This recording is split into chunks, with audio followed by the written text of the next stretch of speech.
Hello cake lovers. ඇත්තටම cake ප්‍රොෆෙෂනල්ස්ලා කියන විදිහට සාමාන්‍ය ප්‍රින්ට් එකක් කේක් එකකට දාලා කේක් හදන අපි කොච්චර බැනුම් අහනවද නේද? එහෙම කේක් හදන්න බැරි අය කියලාත් එයාලා කියනවා. ඒත් කස්ටමර්ට එඩිබල් ප්‍රින්ට් දාලා ප්‍රයිස් කිව්වට පස්සේ එයා කියනවා නෝමල් ප්‍රින්ට් දාලා හදමු කියලා. එතකොට අපි එයා ගැනත් හිතන්න ඕනි නේද? අපි ඉතින් එයා ගැනත් හිතලා ලස්සනට ප්‍රින්ටඩ් කේක් එකක් ලේසියෙන්ම හදන හැටි දැන් බලමු. මේ තියෙන්නේ මිකි මවුස් තීම් එකට හදපු ප්‍රින්ටඩ් කේක් එකක්. මේකේ තියෙන ප්‍රින්ට් සේරම ප්‍රින්ටින් ෂොප් එකකින් තමයි මම ගත්තේ.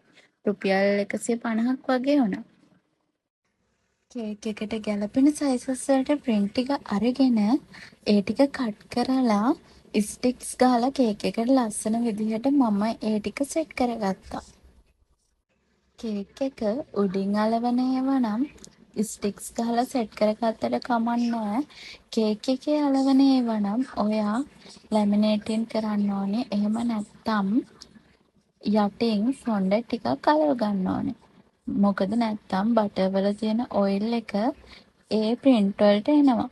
එතකොට කැතට තමයි පේන්නේ. ඒක නිසා මේ වගේ ලැමිනේටින් කරලා ගන්න. එහෙම නැත්තම් යටින් ෆොන්ඩන්ට් අලව ගන්න. දැන් මම මේ කරන්නේ ලස්සනට නම ගහගන්න එක. බලන්නකෝ මේ කේක් එකේ ෆයිනල් ලුක් එක. මේ කේක් එක ලස්සනයි නම් අනිවාර්යෙන් කමෙන්ට් එකක් දාගෙන යන්න.